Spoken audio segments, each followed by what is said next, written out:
भगवद गीता का चौथा अध्याय ज्ञान कर्म संन्यास योग के नाम से जाना जाता है। यह अध्याय ज्ञान और कर्म के संबंध पर विस्तृत विचार करता है। इस अध्याय में भगवान श्री कृष्ण अर्जुन को योग के माध्यम से विज्ञान का वर्णन करते हैं और उन्हें इस ज्ञान का विपरीत नियमित कर्म के साथ संबद्ध रहने की सलाह देते हैं। यहाँ इस अध्याय के मुख्य विषयों को समझाया जाएगा। ज्ञान का महत्व। श्लोक 1 से 3 उदास स्माइली भगवान श्री कृष्ण अर्जुन को यह बताते हैं कि उन्होंने अपने से पूर्व जगत को संचालित किया है और वह ज्ञान को संप्राप्त करने का अधिकारी है। ज्ञानी कर्मयोगी। श्लोक 4 से 6 उदास स्माइली श्री कृष्ण बताते हैं कि एक सच्चा ज्ञानी कर्मयोगी कर्म को त्यागते हुए अपने आप को दृष्टि में स्थिर और निष्काम रहता है।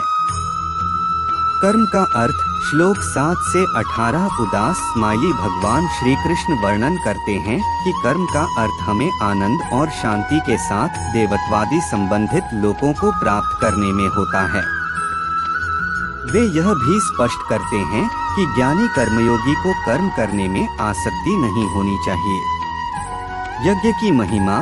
श्लोक 19 से 23 उदास स्माइली भगवान श्री कृष्ण बताते हैं कि यज्ञों की परंपरा का ध्यान रखना चाहिए, क्योंकि यज्ञ द्वारा देवताओं को प्रसन्न करके हम शुभ फल प्राप्त कर सकते हैं।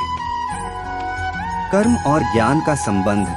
श्लोक 24 से 32 उदास स्माइली श्री कृष्ण बताते हैं कि कर्मों के द्वारा ज्ञानी लोग ज्ञान को प्राप्त करते हैं और ज्ञान के द्वारा उन्हें कर्म करने में समर्थ होने की संभावना होती है। ज्ञान का फल। श्लोक 33 से 42 उदास स्माइली भगवान श्री कृष्ण बताते हैं कि ज्ञान का प्राप्त होने पर हमें अनन्य भक्ति के साथ परमेश्वर की प्राप्ति होती है, जिससे हम मुक्ति को प्राप्त कर सकते हैं। यह अध्याय ज्ञान और कर्म के एकीकरण के महत्वपूर्ण सिद्धांतों पर ध्यान केंद्रित करता है। श्री कृष्ण द्वारा दिए गए उपदेशों का संक्षेप में इस प्रकार में विवरण किया जा सकता है।